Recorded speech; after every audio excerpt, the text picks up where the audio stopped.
Hi everyone, Radhe Radhe, सत श्री अकाल, नमस्कार। मैं शशिर स्वागत करता हूं आपके अपने यूट्यूब चैनल शशिर की पाठशाला में और आशा करता हूं आप सभी काफ़ी अच्छे होंगे और मस्त होंगे। तो आप सभी को पता है कि एस्टेट का भाई 7 और 8 दिसंबर को आपका एग्जाम होने वाला है और जिसके लिए आप बहुत फास्ट मोड में हम क्लासेस ले चलाएंगे क्योंकि आपके पीवाईक्यू लगभग कंप्लीट होने वाले हैं। ठीक है, 4-5 साल के और बचे हैं, वो 4-5 दिन में खत्म हो जाएंगे और फास्ट मोड में सीडीपी और ईवीएस की दोनों क्लासेस आपको एक एक दो दो क्लासेस डेली देखने को मिलेंगी रिवीजन के लिए। तो चलिए स्टार्ट करते हैं आज का पेपर। और मैंने प्लेलिस्ट बना दी है पुराने पेपर्स के, आप जाके वहां से देख सकते हो। ठीक है, तो सेट ए है आज 2019 का पेपर जिसमें सीडीपी के 30 क्वेश्चन पूछे गए थे। उन 30 क्वेश्चन को आज हम करेंगे। ठीक है, तो पहला क्वेश्चन है मेरे भाई, निम्नलिखित में से कौन सा वृद्धि एवं विकास के संदर्भ में सही नहीं है। ये क्वेश्चन कह रहा है कि इसमें से out of the following which is not correct principle in context to growth and development. मतलब वृद्धि और विकास को लेकर कौन सा कथन नहीं सही है, आपको ये बताना है। पैर से सर तक भाई ये प्रॉक्सिमोडिस्टल और ये इसके बारे में दिया गया है चीजें, निकट से दूर तक, फ्रॉम नियर टू डिस्टेंस, सर से पैर तक, हेड टू फुट, या वंशानुक्रम एवं वातावरण की अंतर क्रिया। बताइए कौन सा नहीं सही है, इसमें ये पूछा है। ठीक है, तो बताइए। बिल्कुल, ये पैर से सर तक यही नहीं सही है। ठीक है, फुट टू हेड ऐसा नहीं होता, आपका हेड टू क्या होता है, हेड टू फुट होता है। ठीक है, बाकी निकट से दूर का सिद्धांत भाई ये भी है, और वंशानुक्रम एवं वातावरण का अंतरक्रिया जो है ये विकास के अंतर्गत आती है, लेकिन ये हमारा पैर से सर का नहीं आता। ठीक है, आगे चलते हैं। क्वेश्चन नंबर दूसरा है, out of the following which tool is not seems to be appropriate for formative assessment। Formative assessment, ठीक है, फॉर्मेटिव असेसमेंट को हम रचनात्मक मूल्यांकन भी कहते हैं। ये सत्र में लगभग 4 बार होता है आपका। और बात करें तो इसमें क्या क्या आते हैं आपके, ये दिया गया है। ठीक है, फॉर्मेटिव असेसमेंट में जैसे क्विजेस, समूह चर्चा, ग्रुप डिस्कशन, मानदंड संदर्भित परीक्षण, क्राइटेरिया, रेफरेंस टेस्ट या वार्तालाप, कन्वर्सेशन। बताइए इसमें से कौन सी ऐसी चीज है, कौन सा टूल है जो हमारा फॉर्मेटिव असेसमेंट के लिए सही नहीं है। बताइए बताइए क्वेश्चन दूसरा का राइट आंसर। तो बिल्कुल जो मानदंड संदर्भित परीक्षण, क्राइटेरियन रेफरेंस टेस्ट होता है, ये इसके अंतर्गत नहीं आता। बाकी आपकी प्रश्न जिसको हम क्वेश्चनायर कहते हैं और क्विजेस कहते हैं, समूह परिचर्चा, ग्रुप डिस्कशन कहते हैं, वार्तालाप, ये सारी चीजें आती है इसमें। ठीक है, चलिए आगे चलते हैं क्वेश्चन नंबर 3 पे। Due to which development at the age of 4 to 5 years male child shows affectionate behavior towards his mother and opposite to his father। मतलब ये कह रहा है कि 4 से 5 वर्ष की जब आयु का बच्चा होता है तो किसकी वजह से जो बच्चा है अपना माता के प्रति प्रेम तथा पिता विरोधी भावना दर्शाने लगते हैं। बताइए कौन सी उसकी वजह से। बताइए ये पिट्यूटरी ग्लैंड की वजह से, या थायराइड ग्रंथि, नहीं थायराइड की वजह से नहीं, इलेक्ट्रा ग्रंथि की वजह से, या ओडिपस ग्रंथि की वजह से। बताइए तीसरे का राइट आंसर बताइए मेरे भाई, तीसरे का राइट आंसर बताइए। तो तीसरे का राइट आंसर आपका क्या हो जाएगा, चौथा। ऑडिपस ग्रंथ जो होती है जिसकी वजह से अपना जो मतलब बालक है अपने माता के प्रति आकर्षित होता है और पिता के प्रति विरोधी भाव दर्शाने लगता है, विरोध करने लगता है। ठीक है, चलिए आगे चलते हैं। Question number 4, which is not the cause of individual difference.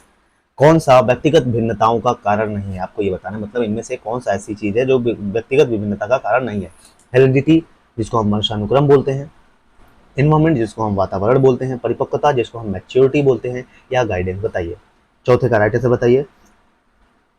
तो बिल्कुल हमारा ये गाइडेंस जो निर्देशन है ये हमारी किस में नहीं आते, इंडिविजुअल डिफरेंसेस में। बाकी वंशानुक्रम भी कारण हो सकता है, हमारा पर्यावरण भी कारण हो सकता है, और मैच्योरिटी भी हो सकती है। ठीक है, चलिए क्वेश्चन नंबर 5 पे चलते हैं। Out of the following which is not the enrichment programme for gifted children. निम्नलिखित में से कौन सा प्रतिभाशाली बालकों के लिए समृद्ध कार्यक्रम नहीं है, ये आपको ये बताना है। बताइए मतलब जो प्रोग्रेसिव चाइल्ड होते हैं उनके लिए कौन सा एक प्रोग्राम नहीं है, आपको बताना है। इनरिचमेंट ऑफ करिकुलम मतलब पाठ्यक्रम में समृद्धि होनी चाहिए, या वर्ग उन्नति, ग्रेड एक्सेलरेशन होना चाहिए उनका, या उनके लिए एक विशिष्ट कक्षा का प्रबंध करना चाहिए। ठीक, अरेंजमेंट ऑफ स्पेशल क्लासेस, या स्पेशल रेसिडेंशियल स्कूल उनके लिए होना चाहिए। बताइए पांचवे का राइट आंसर बताइए। तो पांचवे का राइट आंसर बिल्कुल इसका राइट आंसर आपका 4 हो जाएगा, विशिष्ट आवासीय विद्यालय, स्पेशल रेसिडेंशियल स्कूल नहीं होने चाहिए। ठीक है, इसमें पूछा नॉट द एनरिचमेंट प्रोग्राम। बाकी ये ठीक है, पाठ्यक्रम अच्छा होना चाहिए उनके लिए, उनका ग्रेड एक्सेलरेट होना चाहिए हमेशा, और विशिष्ट कक्षा का प्रबंध तो करना चाहिए, लेकिन विशिष्ट आवासीय विद्यालय ऐसा नहीं कि उनके लिए अलग से विद्यालय खोल दो। चलिए आगे चलते हैं। Out of the following which is not the type of imitative behaviour given by Miller and Dollard. निम्नलिखित में से कौन सा मिलर तथा डोलार्ड द्वारा प्रदत्त अनुकरणात्मक व्यवहार का प्रकार नहीं है।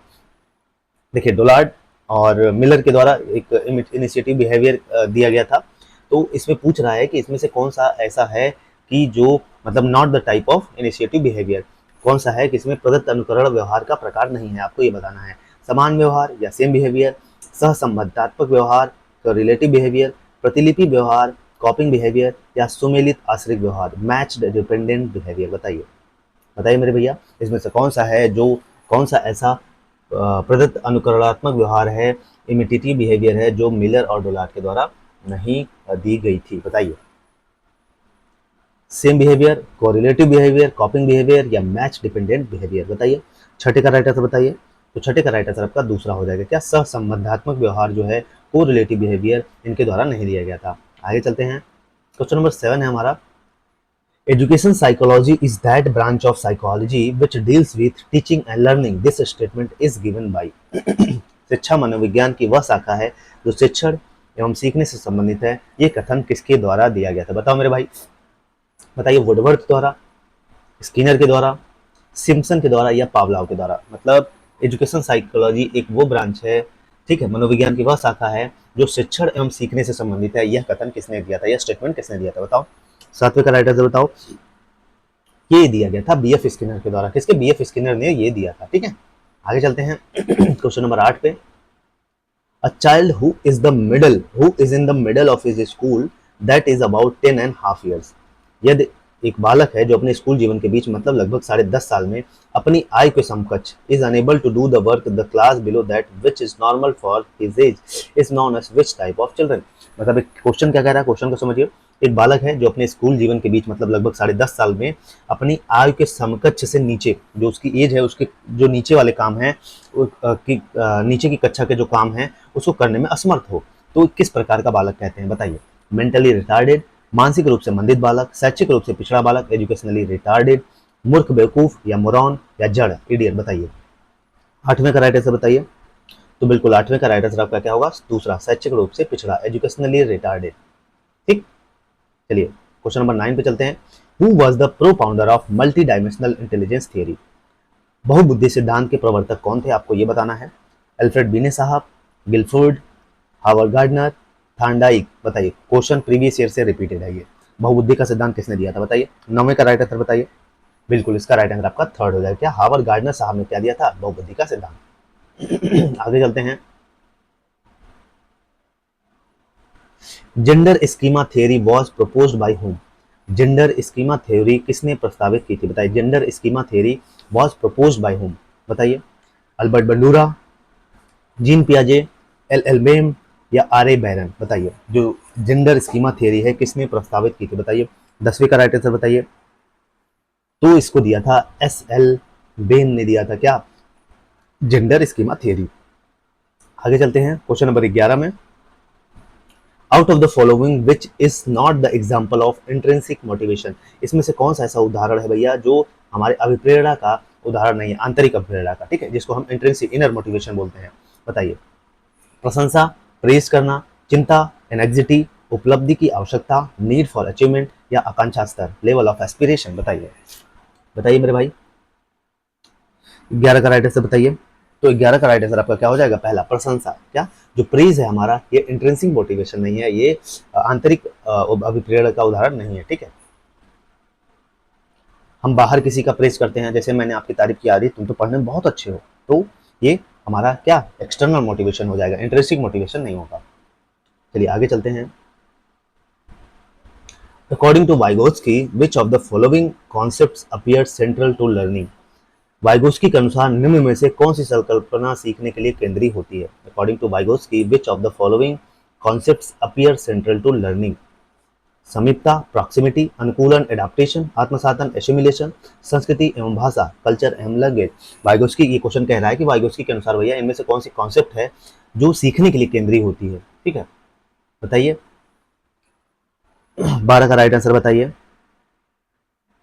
तो ये हमारा हो जाएगा संस्कृति एवं भाषा, कल्चर एंड लैंग्वेज होती है जो हमारी जो कॉन्सेप्ट है अपीयर सेंट्रल टू लर्निंग, ठीक है, केंद्रीय होती है, सीखने के लिए केंद्रीय होती है। चलिए 13 पे चलते हैं।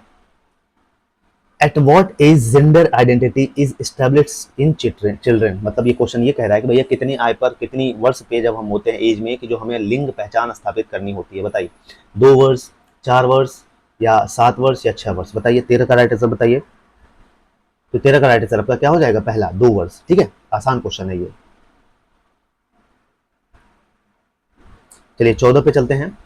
देखिए फिर पियाजे से क्वेश्चन पूछ लिया गया, egocentricness is main characteristics of which intellectual stage as given by Jean पियाजे। अहम केंद्रिता का गुण जीन पियाजे द्वारा प्रदत्त बौद्धिक विकास की कौन सी अवस्था में दिखाई पड़ता है, आपको ये बताना है, ठीक है। अहम केंद्रिता जो इगोसेंट्रिज्म होता है किस अवस्था में पियाजे के दिखता है, बताइए संवेदात्मक गामक अवस्था सेंसरी मोटर स्टेज में, पूर्व संक्रियात्मक अवस्था प्री ऑपरेशनल स्टेज, मूर्त संक्रियात्मक अवस्था कॉन्क्रीट ऑपरेशनल स्टेज या औपचारिक संक्रियात्मक अवस्था फॉर्मल ऑपरेशनल स्टेज, बताओ मेरे भैया। 14 का राइट आंसर बताओ। तो 14 का राइट आंसर आपका सेकंड हो जाएगा। पूर्व संक्रियात्मक अवस्था में प्री ऑपरेशनल स्टेज में जो सेंट्रिज्म है, ठीक है, अहम केंद्रिता की भावना बच्चों के अंदर रहती है। आगे चलते हैं 15। एक बच्चा है, ठीक है, अपने एक student got 47 marks out of 100, 100 में से 47 मार्क्स पाता है। Subject under scholastic area, scholastic area जो स्कूल वाले एरिया हैं उसमें this score will convert in which grade under CCE scheme, ठीक, जो ये कंटिन्यूअस एंड कॉम्प्रिहेंसिव स्कीम में ये किस में आएगा, बताइए। 100 में से 47 नंबर पाया है तो ये CCE ग्रेड में स्कीम में किस में आएगा, B1 में आएगा, B2 में आएगा, C1 C2 में आएगा, बताइए। 15 का राइट आंसर बताइए। तो ये आएगा आपका C2 में, क्या C2 में, ठीक है। चलिए नेक्स्ट क्वेश्चन है, below are given the pairs of theories of learning and their exponents indicate which pair is not correctly matched. देखिए लर्निंग थियरी की जो लर्निंग है भाई उसकी कुछ थियरीज दी गई हैं और इसमें से करेक्टली कौन सा मैच नहीं है आपको ये बताना है, ठीक है। तो रुकिए ऊपर मैं कर लेता हूं ताकि आपको चारों ऑप्शन दिखे। पहला है कंडीशंस रिस्पॉन्स, ठीक है, अनुबंधन अनुक्रिया वुल्फहम रीड। दूसरा है इनसाइड थियरी, अंतर्दृष्टि सूझबूझ का सिद्धांत जिसको वर्दाइमर और कोहलर ने दिया था। उद्दीपन अनुक्रिया का सिद्धांत स्टिमुलस एसआर थियरी जिसको हम कहते हैं थॉर्नडाइक गेट्स स्टीफन। या चौथा है पुनर्बलन का सिद्धांत हल एवं स्किनर। बताइए कौन सा है जो करेक्टली मैच नहीं है, बताइए। 16 का राइट आंसर बताइए। तो बिल्कुल एडाप्टेशन, अनुकूलन अनुबंधन अनुक्रिया जो है कंडीशनल रिस्पॉन्स थियरी है, ये वुल्फ एंड रीड के द्वारा नहीं दी गई थी, ठीक है। चलिए आगे चलते हैं 17। Which of the following is not a stage of psychosexual development is given by Freud? इनमें से देखिए जो साइकोसेक्सुअल डेवलपमेंट है किसने दिया था, फ्रायड साहब ने दिया था। अब इसमें से पूछ रहा है उनकी 4 अवस्थाएं थी, उसमें से कौन सी ये अवस्था नहीं है, बताइए। मुखी अवस्था ओरल स्टेज, गुदावस्था एनल स्टेज, गुप्त अवस्था लेटेंसी स्टेज या आइकॉनिक प्रतिभावस्था आइकॉनिक स्टेज, बताइए। 17 का राइट आंसर बताइए। 17 का राइट आंसर बताइए। तो इसका राइट आंसर आपका चौथा हो जाएगा, क्या आइकॉनिक प्रतिभावस्था आइकॉनिक स्टेज जिसको हम कहते हैं ये हमारा नहीं है, ठीक है। बाकी मुखी अवस्था गुदावस्था गुप्त अवस्था है। चलिए 18 पे चलते हैं। At the age of 3 years how many words learn by a child. 3 वर्ष की आयु में बालक लगभग कितने शब्द सीख लेता है, बताइए। 3 वर्ष का जब बच्चा होता है तो लगभग कितने शब्द सीख लेता है, लगभग 200, 300, 500, 1000, बताइए। 18 का राइट आंसर बताइए। तो बच्चा लगभग 1000, कितना, लगभग 1000 वर्ड सीख लेता है जब बच्चा कितने 3 साल का होता है, ठीक है, कितने 3 साल का होता है। चलिए 19 पे चलते हैं। विच is not the element of creativity, निम्नलिखित में से कौन सा सृजनात्मकता का तत्व नहीं है, बताइए। विच is not the element of creativity. 19 का राइट आंसर बताइए। धारा प्रवाहिता फ्लुएंसी, लचीलापन फ्लेक्सिबिलिटी, मौलिकता ओरिजिनलिटी, स्मृतिकरण मेमोरी साइंस, बताओ। 19 का राइट आंसर बताओ। 19 का राइट आंसर बताओ। तो मेमोराइजिंग, क्या मेमोराइजिंग जो है स्मृतिकरण जो है ये हमारा क्या नहीं है, सृजनात्मकता का तत्व नहीं है। बाकी अगर सृजनशील बालक है मतलब क्रिएटिव बालक है तो उसमें फ्लुएंसी होगी फ्लेक्सिबिलिटी होगी ओरिजिनलिटी होगी, लेकिन मेमोराइजिंग रटने की प्रवृत्ति नहीं होगी। चलिए आगे चलते हैं। चलिए 20 पे चलते हैं। इन सम of the cases children shows less mental ability as compared to their parents and vice versa, the rule of heredity is known as what। देखिए कुछ मामलों में जो बच्चे हैं अपने माता पिता की तुलना में कुछ कम मानसिक योग्यता दिखलाते हैं, मतलब जैसे माता पिता तेज हैं तो बच्चा थोड़ा कम है, तो तथा ठीक उल्टा दृश्य भी दिखाई पड़ता है, या तो माता पिता कमजोर हैं बच्चा तेज है, या बच्चा तेज है माता पिता कमजोर है, ठीक है। तो प्रत्यागमन का नियम, इसको लॉ ऑफ रिग्रेशन बोलते हैं। चयनित गुणों का सिद्धांत, law of subjective selective traits बोलते हैं। मात्र एवं पितृ पक्षों का नियम, इसको law of maternal and paternal lines बोलते हैं। या संयोग का नियम, लॉ ऑफ चांस बोलते हैं। बताओ 20 का राइट आंसर बताओ। तो 20 का राइट आंसर आपका क्या हो जाएगा? 20 का राइट आंसर आपका पहला हो जाएगा। क्या? प्रत्यागमन का नियम, इसको बोलते हैं लॉ ऑफ रिग्रेशन। ठीक है। Who introduces mental as word very first? Mental as जो वर्ड है सबसे पहले किसने दिया था, ये आपको बताना है। बताइए 21 का राइट आंसर बताइए। रिचर्ड बिने, थर्स्टन, थांडाइक, गिलफोर्ड। पुराने क्वेश्चन जो है पूरे रिपीट हुए हैं ये। ठीक है। 21 का राइट आंसर बताइए। तो 21 का राइट आंसर आपका क्या हो जाएगा? 21 का राइट आंसर आपका पहला हो जाएगा। अल्फ्रेड बिने साहब ने सबसे पहले क्या दिया था? मेंटल एज वर्ड दिया था। ठीक है। आगे चलते हैं। According to AAMD and APA, what is the IQ range of severe mental retardation children? AMD तथा APA के अनुसार गंभीर मानसिक मंदता युक्त जो बालक होते हैं उनकी बुद्धिलब्धि परास क्या होती है? बताइए। 52 से 67, 36 से 51, 20 से 35 या 20 से नीचे बिलो 20? बताइए। 22 का राइट आंसर बताइए। तो 20 से 35 होता है भाई, जो एकदम मंद बुद्धि बालक होते हैं। ठीक है।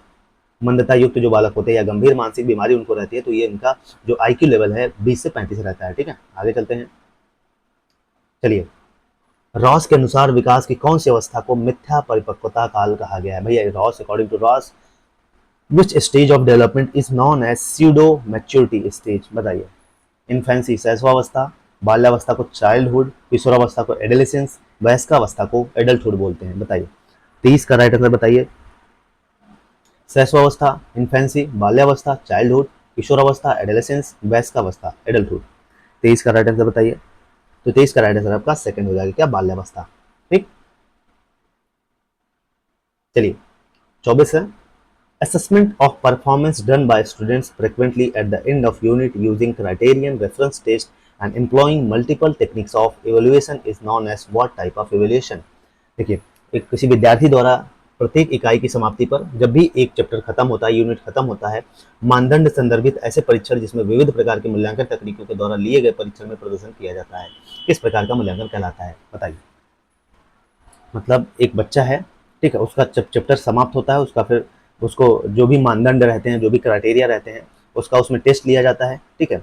और मूल्यांकन लिया उसका किया जाता है, इवैल्यूएशन किया जाता है, और बच्चे का जो प्रदर्शन है वो सामने आता है। किस प्रकार का मूल्यांकन कहलाएगा? बताइए। आवृत्त मूल्यांकन, कंटिन्यूअल ऑफ इवैल्यूएशन, नियतकालिक मूल्यांकन, पीरियोडिसिटी ऑफ इवैल्यूएशन, उपरोक्त 1 एवं 2 दोनों, या उपरोक्त 1 2 में से कोई नहीं? बताइए।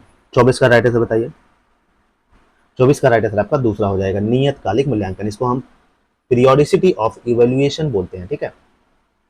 चलिए आगे चलते हैं। 25, आरंभिक बाल्यकाल का आयु समूह काल क्या क्या होता है? What is the age group of early childhood? बताइए। अर्ली चाइल्डहुड का एज आपका क्या होता है? बताइए। 0 से 2 वर्ष, 2 से 4 साल, 2 से 6 वर्ष, 4 से 7 साल? बताइए। 25 का राइट आंसर बताइए। तो भैया 2 से 6 वर्ष होता है। ठीक है। जो अर्ली चाइल्डहुड का एज होती है 2 से 6 वर्ष होती है। आसान क्वेश्चन है ये। चलिए, डिसलेक्सिया संबंधित है। Dyslexia is associated with, dyslexia किससे संबंधित है? बताइए। 26 का राइट आंसर बताइए मेरे भैया। डिसलेक्सिया किससे संबंधित है? डिसलेक्सिया इज एसोसिएटेड विद, 26 का राइट आंसर बताइए। तो इसका राइट आंसर आपका सेकंड हो जाएगा। किससे? पठन विकार से, रीडिंग डिसऑर्डर से डिसलेक्सिया संबंधित है।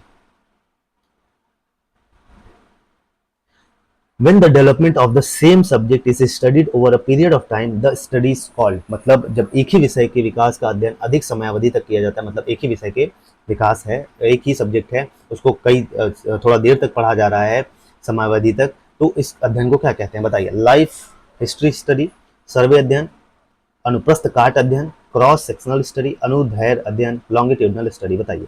27 का राइट आंसर बताइए। तो बिल्कुल इसका राइट आंसर आपका चौथा हो जाएगा। क्या? अनुदैर्घ्य अध्ययन, लॉन्गिट्यूडनल स्टडी। ठीक है। आगे चलते हैं। Learning is process of development stated by home? सीखना विकास की प्रक्रिया है, यह कथन किसके द्वारा दिया गया था? बताइए। वुडवर्थ के द्वारा, योकम के द्वारा, सिम्पसन के द्वारा, या डॉक्टर मैके के द्वारा? 28 का राइट आंसर बताइए। तो ये कथन दिया गया था हमारा वुडवर्थ साहब के द्वारा। किसके? वुडवर्थ साहब के द्वारा। चलिए आगे चलते हैं। किसी बच्चे से में सृजनशील विकसित करने के लिए अध्यापक को नहीं करना चाहिए। मतलब कोई बच्चा है उसमें क्रिएटिविटी डेवलपमेंट करने के लिए क्या नहीं करना चाहिए बताइए टीचर को। बच्चे की क्रियाओं को प्रतिबंधित करना, मतलब रेस्ट्रिक्ट एक्टिविटीज ऑफ चाइल्ड, नहीं भाई ऐसा नहीं करना चाहिए। बच्चों के विचारों का सम्मान करना चाहिए, बिल्कुल करना चाहिए। बच्चे की उत्कंठा जिज्ञासा को संतुष्ट करना, satisfy the anxieties of the child, बिल्कुल।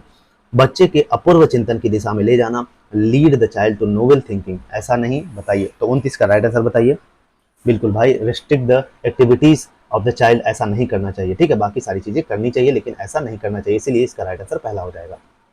चलिए, आज का लास्ट क्वेश्चन हमारा सीडीपी का 2019 के पेपर का। एक विद्यार्थी नए ज्ञान को इस तरह से सीखता है कि वह पहले से सीखे हुए संप्रत्यय एवं नियमों का परिमार्जन तथा विवर्धन करता है। इस प्रकार का अधिगम कहलाता है। एक बच्चा है, a student is tried to new knowledge in such a way that he is tried to modify and elaborate concepts and principles already learned. This type of learning is known as what? बताइए। इसको हम संयोगात्मक सीखना बोलते हैं। मतलब एक बच्चा है भाई, एक किसी नॉलेज को इस तरह से सीखता है कि वह पहले से जो सीखा है कॉन्सेप्ट और जो मतलब जिसने जो जो जिसको उसने पहले से सीखा है और उसमें मॉडिफाई करके वो चीज़ों को और अच्छे से सीखता है, उसमें इंक्रीज करता है, इन्हांस करता है। तो बताइए इस प्रकार का अधिगम क्या कहलाता है? संयोगात्मक अधिगम, कॉम्बिनेशनल लर्निंग, अधीनस्थ सीखना, सबऑर्डिनेट लर्निंग, महाकोटि सीखना, सुपरियोर्डिनेट लर्निंग या सहसंवादात्मक अधिगम, को रिलेटिव लर्निंग, बताइए। 30 का राइट आंसर बताइए।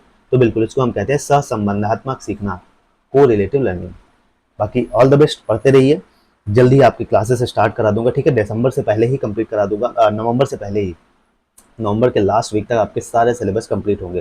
बाकी चैनल पे नए हैं तो चैनल को लाइक से सब्सक्राइब कर लीजिएगा और वीडियो को ज़्यादा से ज़्यादा शेयर कर दीजिएगा। जय हिंद, जय भारत।